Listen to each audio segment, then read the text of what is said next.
Hello दोस्तों, स्वागत है आपका मेरे यूट्यूब चैनल परीक्षा प्लान में। तो चलिए आज की विज्ञान की प्रैक्टिस को शुरू करते हैं और चर्चा करते हैं महत्वपूर्ण प्रश्नों पर।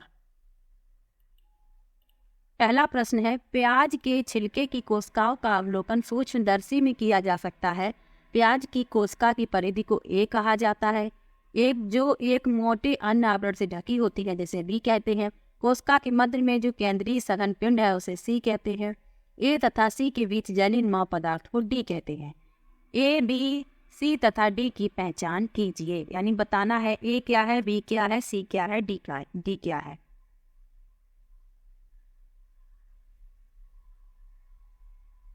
तो इसमें ए है कोशिका झिल्ली, बी है कोशिका भित्ति, सी है केंद्रक और डी है कोशिका द्रव। इस क्रम में डी विकल्प सही है। डी विकल्प इसमें सही है। अगला प्रश्न देखते हैं। लिखा है, निम्नलिखित में से कौन से वैज्ञानिक प्रत्ययों को नीचे दिए गए क्रियाकलाप द्वारा प्रदर्शित किया जा सकता है। एक प्लास्टिक की बोतल को पानी से भर दिया गया तथा उसके मुंह को ढक्कन से बंद कर दिया गया। बोतल में एक पिन द्वारा छिद्र कर दिया गया। यह देखा गया कि छिद्र में से पानी नहीं निकलता है। पहला विकल्प है उत्प्लावक बल, दूसरा है घनत्व, तीसरा है दाब और चौथा है गुरुत्वाकर्षण। तो इस प्रश्न के लिए तीसरा विकल्प सही है, दाब। अगला प्रश्न है, एक लेजर टॉर्च से प्रकाश को एक एक करके निम्नलिखित पर डाला गया। पहला एक प्रिज्म पर, दूसरा एक कांच की स्लैब पर। ए और बी में कौन सी परिघटना होगा। पहला विकल्प है ए प्रकीर्णन, डी अपवर्तन, दूसरा है ए अपवर्तन, बी प्रकीर्णन, तीसरा है ए प्रकीर्णन, बी प्रकीर्णन और चौथा है ए अपवर्तन और बी अपवर्तन। तो इसमें ए अपवर्तन और बी अपवर्तन दोनों ही अपवर्तन की घटना होगी। चौथा विकल्प इसमें सही है। अगला प्रश्न है, पौधों द्वारा कार्बन डाइऑक्साइड तथा जल का सूर्य के प्रकाश की उपस्थिति में प्रयोग करके भोजन के उत्पादन में किस प्रकार की अभिक्रिया का प्रयोग होता है। पहला विकल्प है उदासीनीकरण अभिक्रिया, दूसरा है अपघटन अभिक्रिया, तीसरा है संयुक्त अभिक्रिया और चौथा है विस्थापन अभिक्रिया। तो इस प्रश्न के लिए तीसरा विकल्प सही है, संयुक्त अभिक्रिया।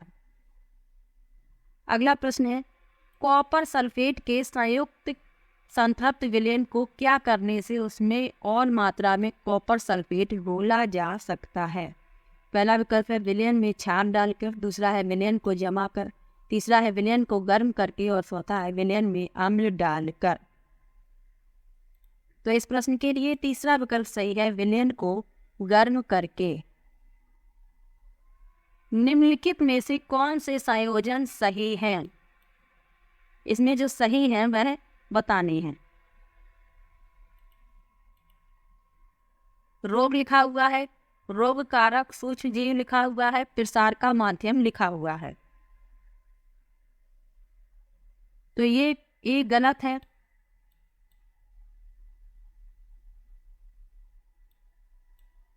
बी भी गलत है, सी भी गलत है, डी सही है। तो इसमें केवल डी यानी कि पहला विकल्प इसमें सही है। अब ये क्यों गलत है। पोलियो जो है वह वायरस से फैलता है, जीवाणु से नहीं फैलता है, विषाणु से फैलता है, उसे ही वायरस कहते हैं। हैजा जो है यह जीवाणु से फैलता है और इसमें लिखा था विषाणु, इसलिए ये गलत है। और हेपेटाइटिस बी ये भी विषाणु यानी वायरस से फैलता है, इसलिए ये गलत है। डी अकेला सही है। अगला प्रश्न है, निम्नलिखित में से कौन से जीव में हड्डियां नहीं होती तथा वह संकुचन तथा प्रसार से चलता है। पहला विकल्प है केचुआ, दूसरा है सर्प, तीसरा है चींटियां और चौथा है केकड़ा। इस प्रश्न के लिए पहला विकल्प सही है, केंचुए के शरीर में हड्डियां नहीं होती और वह संकुचन तथा प्रसार से चलता है। पहला विकल्प सही है। अगला प्रश्न है, किस सूक्ष्म पोषक तत्व की कमी के परिणाम स्वरूप रक्त का थक्का ठीक से नहीं बनता और बाद में रक्त बहने लगता है। पहला विकल्प है विटामिन ए, दूसरा विकल्प है विटामिन B12, तीसरा विकल्प है विटामिन के और चौथा विकल्प है विटामिन B1। तो इस प्रश्न के लिए तीसरा विकल्प सही है, विटामिन के। तो विटामिन ए की कमी से कौन सा रोग हो जाता है? विटामिन ए की कमी से हो जाता है रतौंधी, विटामिन बी की कमी से बेरी, विटामिन सी की कमी से स्कर्वी रोग हो जाता है, विटामिन डी की कमी से रिकेट्स हो जाता है और के की कमी से ये हो जाता है रक्त का थक्का नहीं बनता और विटामिन ई की कमी से पेशी तथा तंत्रिका की क्षति हो जाती है। ये सब भी याद रखना है। अगला प्रश्न है, जब अम्ल ए को क्षार बी में डाला जाता है तो सी बनता है, जिसके साथ बहुत मात्रा में ऊष्मा उत्पन्न होती है। सी का प्रयोग प्लास्टर ऑफ पेरिस के उत्पादन में किया जाता है। ए बी सी की पहचान कीजिए। तो इसमें ए है सल्फ्यूरिक अम्ल, बी है चूने का पानी और सी है कैल्शियम सल्फेट, यानी कि चौथा विकल्प इसमें सही है। अगला प्रश्न है, निम्नलिखित में से कौन सी विधियों का प्रयोग रेत, नैफ्थलीन तथा नमक के मिश्रण को पृथक करने के लिए किया जा सकता है? पहला विकल्प है निथारना आसवन वाष्पीकरण, दूसरा विकल्प है ऊर्ध्वपातन निथारना वाष्पीकरण, तीसरा है निथारना छानना ऊर्ध्वपातन और चौथा है वाष्पीकरण क्रिस्टलीकरण ऊर्ध्वपातन। तो इस प्रश्न के लिए दूसरा विकल्प सही है, ऊर्ध्वपातन निथारना और वाष्पीकरण। अगला प्रश्न है, किसी इमारत की छत से भूमि की ओर गिरने वाले सिक्के की गति लगातार बढ़ती क्यों है? पहला विकल्प है सिक्का बहुत हल्का होता है, दूसरा है पृथ्वी सिक्के को आकर्षित करती है, तीसरा है सिक्के पर कोई बल कार्य नहीं करता और चौथा है वायु सिक्के को धकेलती है।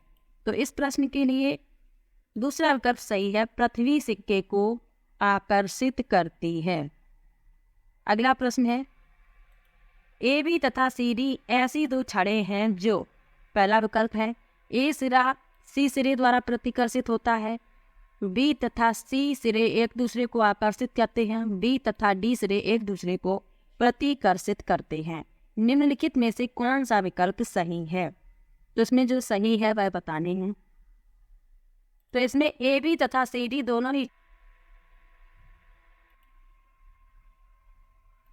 अगला प्रश्न है, जल से भरे एक कागज के कप के नीचे मोमबत्ती रखकर गर्म करने पर उसमें आग क्यों नहीं लगती? पहला विकल्प है कागज अज्वलनशील है, दूसरा है कागज प्रज्वलन ताप तक नहीं पहुंचता, तीसरा है जल की विशिष्ट ऊष्मा कम होती है और चौथा है कागज की उच्च विशिष्ट ऊष्मा होती है। तो इस प्रश्न के लिए दूसरा विकल्प सही है, कागज प्रज्वलन ताप तक नहीं पहुंचता।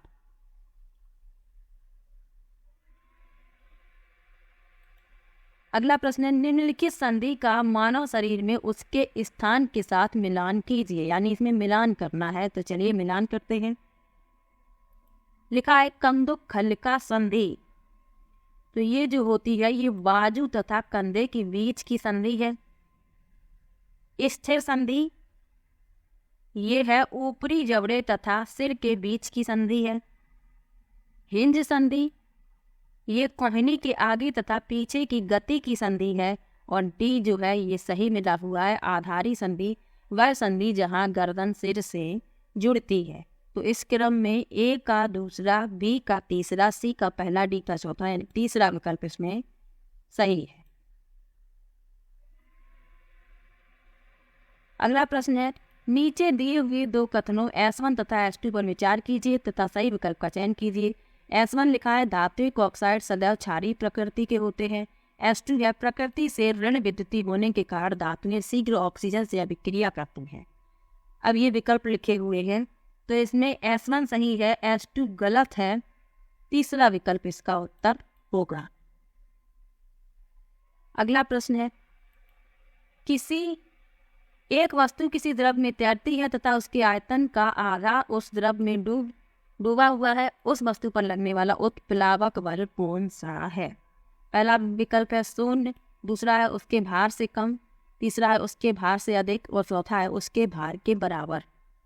तो इस प्रश्न के लिए चौथा विकल्प सही है, उसके भार के बराबर। अगला प्रश्न है, मछलियों की हृदय की संरचना के संदर्भ में निम्नलिखित में से कौन सा सही है? पहला विकल्प है एक 4 कोष्ठी हृदय जिसमें एक अलिंद तथा एक निलय है। दूसरा है एक 4 कोष्ठी हृदय जिसमें 2 अलिंद तथा एक निलय है। तीसरा है एक 4 कोष्ठी हृदय जिसमें 2 अलिंद तथा 2 निलय है। और चौथा है एक 2 कोष्ठी हृदय जिसमें एक अलिंद तथा एक निलय है। तो इस प्रश्न के लिए चौथा विकल्प सही है, एक 2 कोष्ठी हृदय जिसमें एक अलिंद तथा एक निलय है। अगला प्रश्न है एक साधारण पेंडुलम के बॉब को मध्य स्थिति से वायतम स्थिति तक छोड़ा जाता है। बॉब की वायतम स्थिति के संदर्भ में निम्नलिखित में से कौन सा कथन सही है? पहला विकल्प है विस्थापन शून्य है। दूसरा है चाल अधिकतम है। तीसरा है चाल शून्य है। और चौथा है त्वरण अधिकतम है। तो इस प्रश्न के लिए तीसरा विकल्प सही है, चाल शून्य है। अगला प्रश्न है निम्न में से कौन से भाग कायिक प्रवर्धन में सहायता करते हैं? पहला विकल्प है तने, फूल, जड़ें। दूसरा है तने, पत्तियां, फूल। तीसरा है जड़ें, तने, पत्तियां। और चौथा है फूल, पत्तियां, जड़ें। तो कायिक प्रवर्धन में सहायता करते हैं जड़ें, तने और पत्तियां। तीसरा विकल्प इसमें सही है।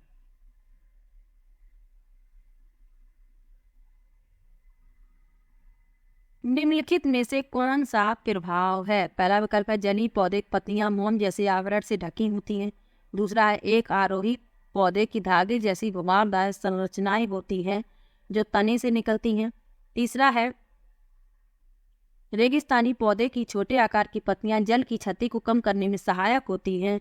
और चौथा विकल्प है जलीय पौधे की पत्तियां जल में तैरती और झुक जाती हैं। यहाँ झुक होगा।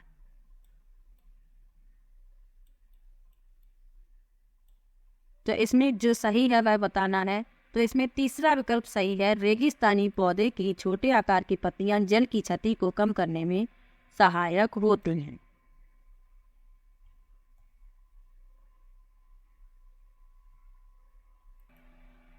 तो वीडियो कैसा लगा कमेंट बॉक्स में जरूर बताइएगा। वीडियो को लाइक, चैनल को सब्सक्राइब करना मत भूलिएगा। मिलते हैं एक और नई वीडियो के साथ, तब तक के लिए बाय बाय।